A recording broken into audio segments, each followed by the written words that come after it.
listening to another episode of the Cozy Corner of Cinema. Episode number 137 being recorded on Wednesday, November 13th, 2024 at 7:48 p.m. The sun is fully gone down and the chill has completely risen. Or rose, perhaps, is the more appropriate term in that sentence. It's chilly out is what I'm trying to say, man. I mean, it's just like, man, you gotta get your slippers out. I'm wearing my long sleeve here. I got a nice hot cup of hot cocoa here. It's in the name right there. It's warming, it's cooling down a little bit enough to drink. You don't want to drink it right now and burn the hell out of your throat. Good lord. It's like when you eat pizza and it's still too hot, you burn the roof of your mouth. You can't stop tonguing it for like a week, man. It's ridiculous. But gosh, it's just so tasty. So we're going to wait for this to cool down just a little bit. It's November, which means it is time for us to reflect on perhaps some of the films that we've seen this year. I'm sure people are already putting together their favorites of the year list. They always say, the older you get, the faster time flies. And it sure feels like that, man. It really does feel like that. I was putting together just some of my favorites of the year. I don't intend to do a top ranked kind of list. I'm just not gonna favor one film over the other. I've seen many great films this year and many different responses to them. In terms of my own responses of what I got out of the film, whether it be really well-written dialogue or just well-written characters or it was an enjoyable experience or anything like that, I have about 39 films right now that I could confidently say are all great. Well, actually, maybe make that 38 because I am seeing one here that I could probably take off the list, but I'd say very good to great. There we go. So I can leave the films on. So now I'm seeing a couple that I'm like, probably wasn't great. But very good to great. I'll leave it at that. There's been a lot of films seen this year theatrically. I'm going to keep that up. Still so much to see for the rest of the year. New and old. And plenty of cinemas showing a wide array of films. And it's great to support them all and go out there.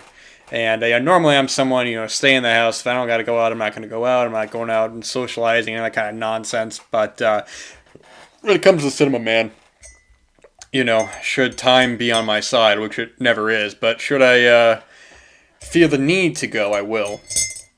I don't typically go on weeknights unless I need to, or unless there's a contextual reason behind it. But it's also good with some settings like this. Like imagine going out on a night like this to the cinema and going to see perhaps a Bela Tarr film. Ooh, you really kind of just feel that atmosphere when you're watching it. Perhaps you watch the Turian Horse or Werkmeister Harmonies, or I would say probably not Satan Tango. It's a bit long for a night like this, but those films are about 2.5 hours each, and you sit down, you really kind of get engaged with the atmosphere, the chilly atmosphere. You see the breath, the cool breath when people are breathing through their mouths and people huddled up in jackets. And oh boy, it's just so enticing.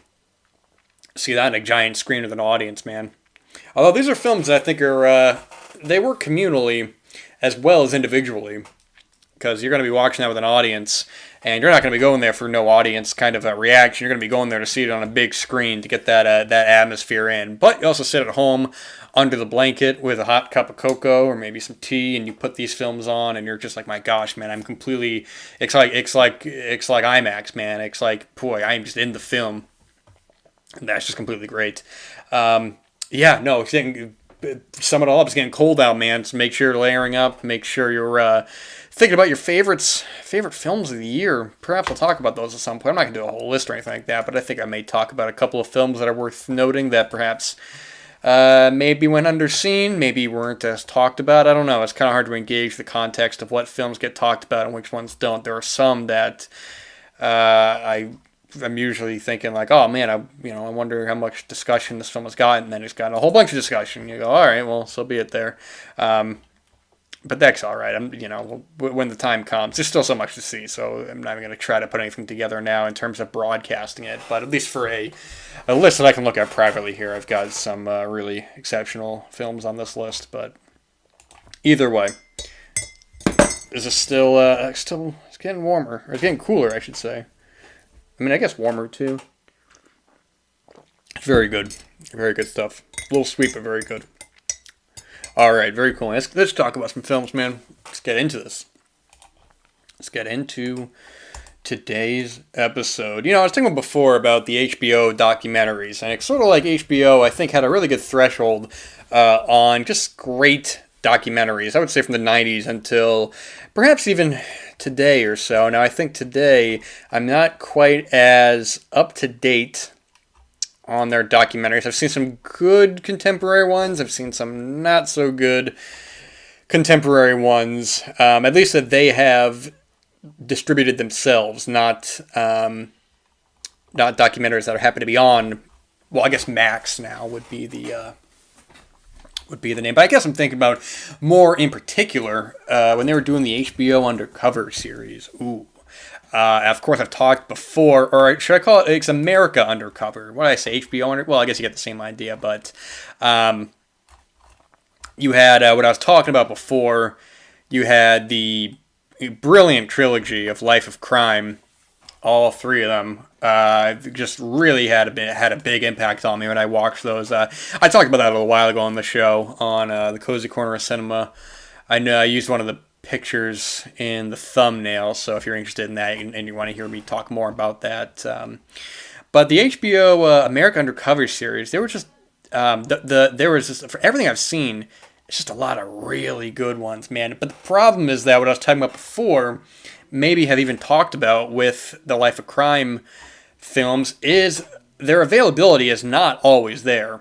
And when I say availability, I mean more so what they provide for you to watch. Now, the Life of Crime trilogy are all readily available on Max, and I can't stress enough, if you plan to watch those, you got to watch all three of them, because, you know, the last one has a little bit of a summary of the first two, but I think when you're really dealing with these people for this extended period of time, and then you get to where the trilogy goes, you're gonna get far more out of it. And they're not even, I think the first one's only about an hour.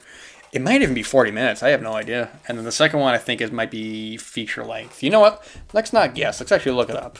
Look it up right here. So the first one is also a film called Life of Crime, which is actually a pretty good film, but that's not what we're talking about here.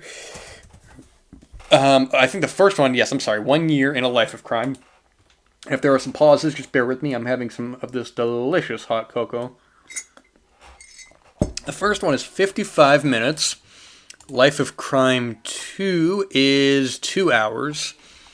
And Life of Crime 1984 to 2020 is also 2 hours. A brilliant trilogy. Just absolutely incredible stuff. But America Undercover, you know, they were just, like what I'm talking about before, when I was doing the 1993 episode, don't mind the spoon as well. I'm trying not to make it go through too loud on the microphone, but I wanted to watch the documentary, I Am a Promise, The Children of Stanton Elementary School, and I couldn't find it anywhere. I was like, man, where am I going to find this film? I want to watch it.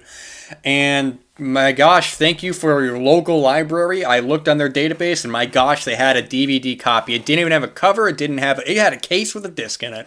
And I said, oh my gosh, man, this is wonderful. Wonderful to find this. But why are these wonderful documentaries so difficult to come across, man?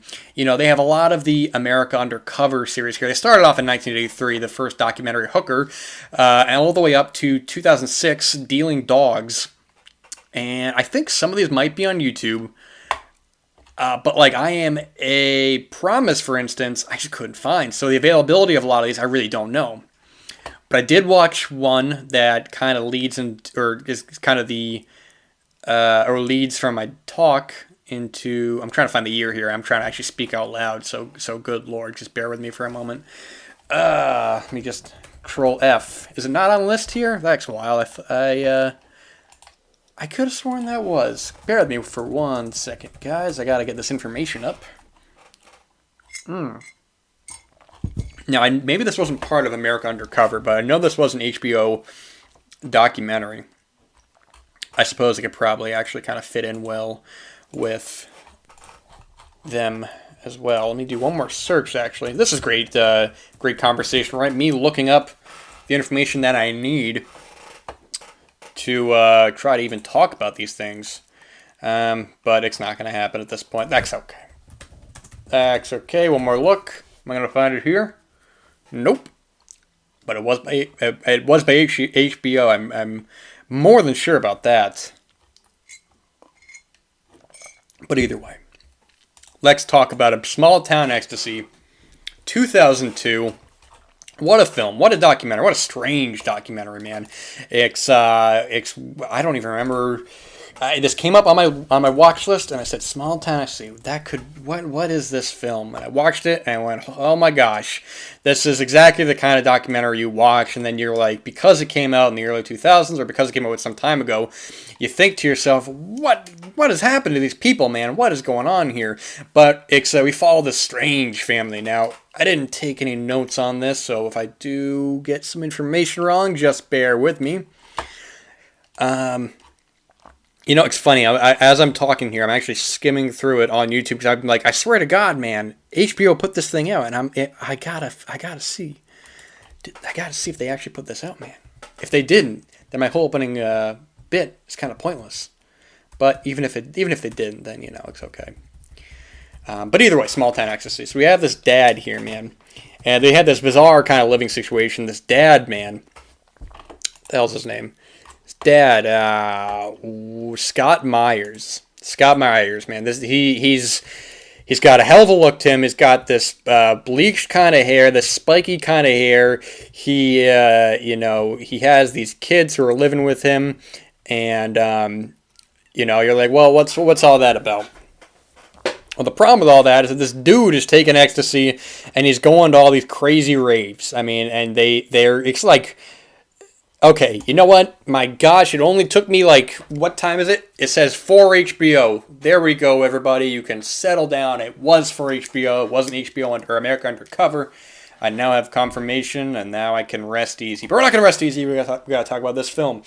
So he's going to these raves, man, and it's one of these things that, it's like, I don't know if it's in a parking lot or what, but every time he's going to this rave, man, he's doing all these drugs, he's drinking, his teens are getting involved, man, his teenage kids, and, on one hand, you describe this to somebody, it's going to sound like nonsense. It's going to sound like this dude is, neglecting his family, I mean, he's when I say neglecting his family, I mean, the ma who's divorced from him, and I don't want to give away the whole thing, so I think people should watch this as well, but she wants to get full custody of the kids because the dad is going out there, he's partying, he's doing drugs and all that. He's really not taking care of the kids, man. And this is one where you watch it, and this is far more feels closer to one of the America Undercover kind of documentaries, even though I guess this isn't one. But with that, except we're following. I mean, it's just crazy. Think of it's not even pre-internet because the internet was around in 2002, of course. But you're watching this and the willingness of people allowing themselves to be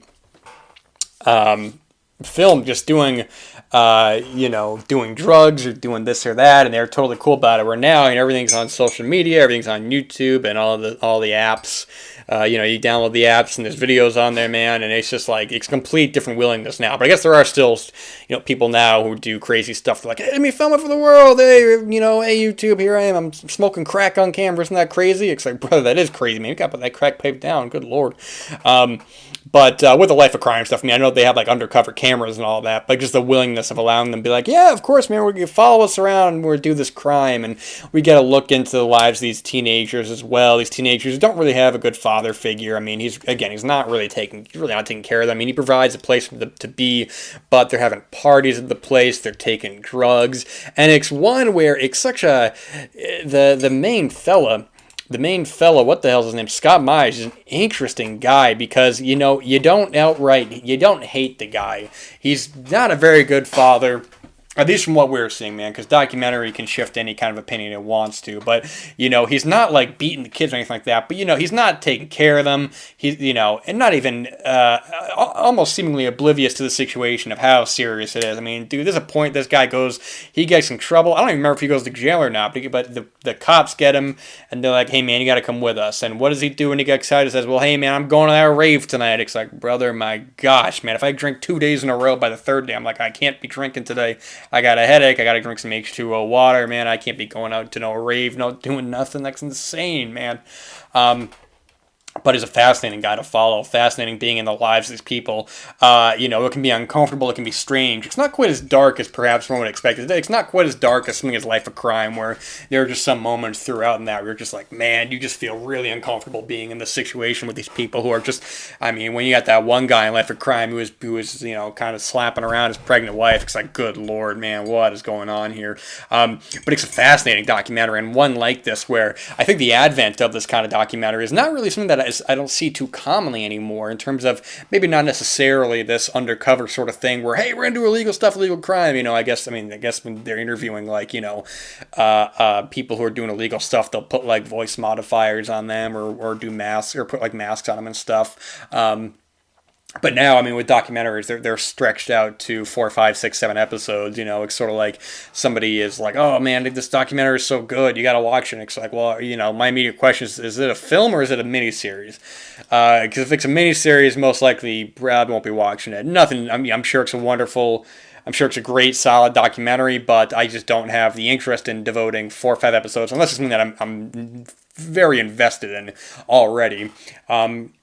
Because I will say, even recently, I did watch. I have an acquaintance of mine who did want me to watch this miniseries of 3 episodes that was on Netflix. It's called. Well, I'm going to say a curse word, so everybody watch your ears, man. I'll be messing it, but he wanted me to watch this miniseries called "Don't Fuck with Cats" that came on Netflix about last year or 2 years ago, and I watched that, and it was pretty good. I already knew about that story. I talked about it on the show before when I was talking about Killing for Culture and talking about some of the real life kind of murder videos that were going on the internet. But yeah, it's this dude who's posting these crazy videos online, and and then they're like, man, we got to go after him, and then something even crazier happens. You're like, oh my gosh, what the hell's going on here?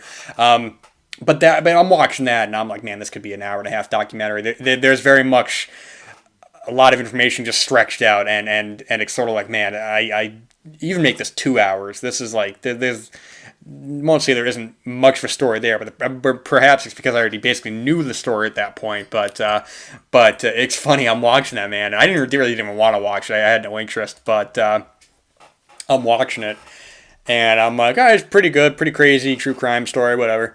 And then at the end of the documentary, they have this whole big thing where it's like, the people watching this documentary, they're making him famous, and it's time to turn off the computer and stop making these people famous. And I'm thinking, well, I didn't even want to watch the damn documentary, dude.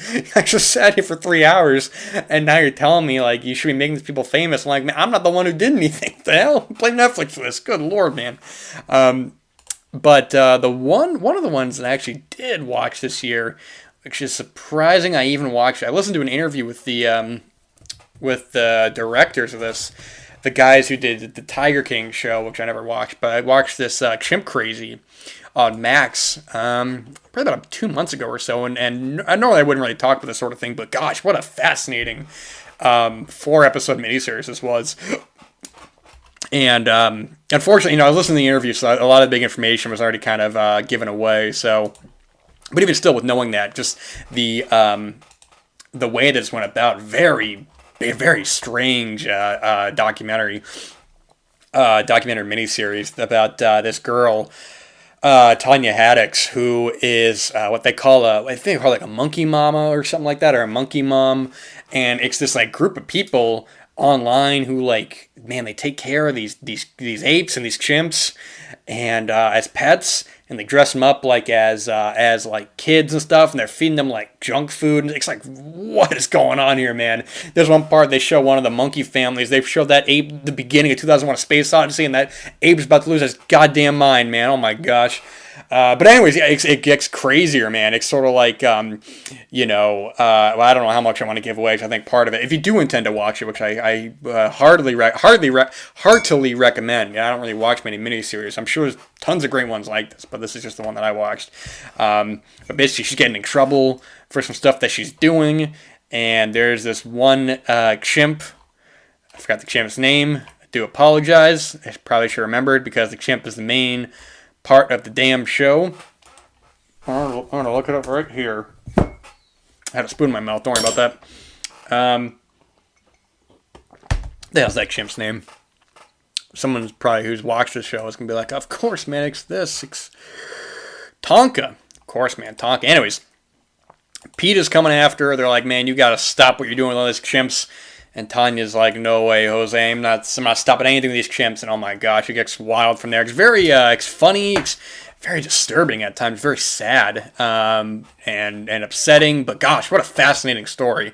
Boy, I didn't watch Tiger King, so I really can't say for how it compares to that. Nor should I. But boy, what a this is one of my favorite things I've watched this year, man. But anyways, I'm talking about Small Town Ecstasy here. I'm talking about these damn miniseries. What I'm saying is that this kind of observational, not even observational like a cinema verite sort of way, but this observational kind of documentary. Let's just follow these people around, man. Let's see, maybe we get something, maybe we get nothing. I kind of long for documentaries like this I've talked about before, where I just get really invested in the film. I really get invested in what happened, after. More so than a mini series where people can talk about, oh man, what happened after this, 10 things you didn't know about the show or anything like that. That's all fine and all that, but I remember even like watching like, like American Movie was like a big one where I was just like, man, I got to see what happened after this, and capturing the Friedmans, that whole story of 2003. That's a great documentary. Just getting totally wrapped up and immersed in like the kind of the real cases of these people. I know it's kind of going back. I mean, those are two random documentaries, but completely different. American Movie about the making of this short film and capturing the Friedmans, looking into a possible pedophile, but just being fascinated by these real world kind of subjects, being like, man, how did they even capture some of this on camera, man? This is like lightning in a bottle again and again, for better or for worse. But Small Town Ecstasy is incredibly fascinating.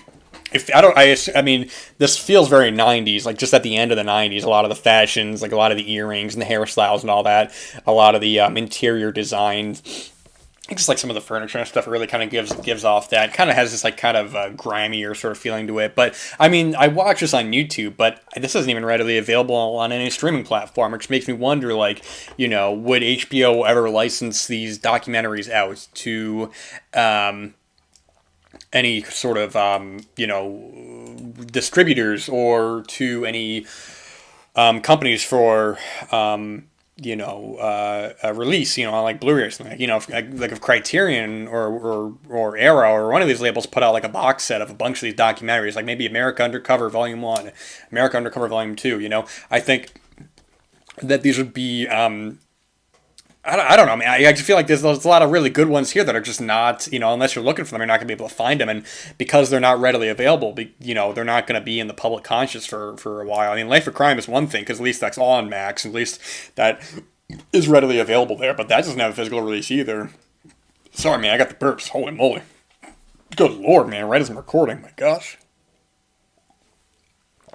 But I was saying before, like I Am a Promise, it's like, man, if I hadn't just come across that, if I hadn't come across the library having that copy, I never would have seen it, and that was an exceptional documentary. That was a very, very good documentary. So, I mean, it's important, man, that just because if a film isn't on streaming or isn't, immediately available, it doesn't mean that you shouldn't, search after it. Some of the films are going to be duds. You're going to be like, man, I spent all this time looking for this, and this is what I got. This is nothing. And then others, you're like, this is more readily available than something like I Am a Promise, but it's still like, man, this is so engaging to a documentary, and this is like, it really shouldn't fall to like somebody having a recording somewhere, I don't know if any of these are released on VHS. I mean, I would assume so, or at least on DVD, I would assume so, but I didn't even look it up. I wonder if I can just find a copy right now. Let's see if I can do that. Put this hot cocoa to the side here. If I type in Small Town Ecstasy DVD, what is it going to give me? It's going to give me a bootleg DVD. Comes on a region-free DVD-R for $12. Okay. I got an article about the film being worth watching. DVD. Is this even official DVD? No, this is a bootleg. Okay. Well, I guess they're not releasing it. Any images? Nope, it's not been on DVD. Well, that settles that then. So, hey man, that's what happens when these films don't get released. They just kind of get lost at time. Unless somebody brings them up to you or somebody mentions it, then it all kind of just slips through the cracks. And that's a shame because films and documentaries like this are, it really can like kind of just change your, documentaries really can kind of change your whole viewpoint, kind of just get you obsessed with this one thing of what is this website here. Let's see, yeah, not streaming. Yeah, well, I don't even know what is got a VHS. Let's see about that, man. This is great to look up while you guys are listening. Is there a VHS? Yeah. Is this? I found a VHS copy on eBay. Oh no, I'm on Hong Kong eBay. What the hell? Why does Hong Kong eBay have a promo screener VHS of Small Town Ecstasy? It's only $6.99 here, and it ends. Oh wait, it just ended. Oh my gosh, when did this end? In 2023. Holy moly, I'm a year behind on that. Bidding ended on Friday, August 25th, 2023. The seller has relisted this item. I wonder if it's still. Oh, okay. It was sold on November 25th of presumably 2023. I mean, that would make sense. Wow, what a world. What a world, man. You gotta go search on Hong Kong eBay for these damn titles. I wonder how much shipping to the States. That's not bad. $4 to the States? What the hell? They've got to be losing some money on this. Good lord. Wow. That's cool. Well, that copy got sold, so you better hope that guy makes a copy. Video Librarian. What is this? Oh, it's a review. The VHS for $150? What? Where are they getting that number from? That can't be right. Good lord. Well, I mean, it's on YouTube, man. Go for it. What is this? Our first public LA screening. What is this? August 20th at Cloud College. Limited seating. Where was this? Oh, LA. I'm a dummy there. Wow. Now I'm just looking up things about the film. Good look at that. Hollywood Entertainment. Anyways, that's enough of that. How long have I been recording this for? Well, I think that'll probably about do it. I didn't mean to talk all this episode about that documentary, but yeah, just man, we just go out there and just see if you can find some of these damn films, man. It's not worth, just passing up on, especially a documentary like this, or you hear some about them. If you can't find them at first, just keep looking, man.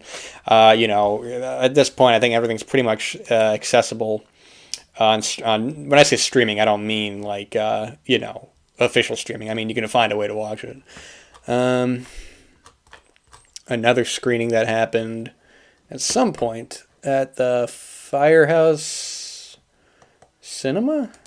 I think DCTV NY. Okay. DCTV Cinema for documentary film. Ooh, that's cool. A new documentary cinema where filmmakers and film lovers can come together in appreciation of nonfiction film. That's cool. Wow.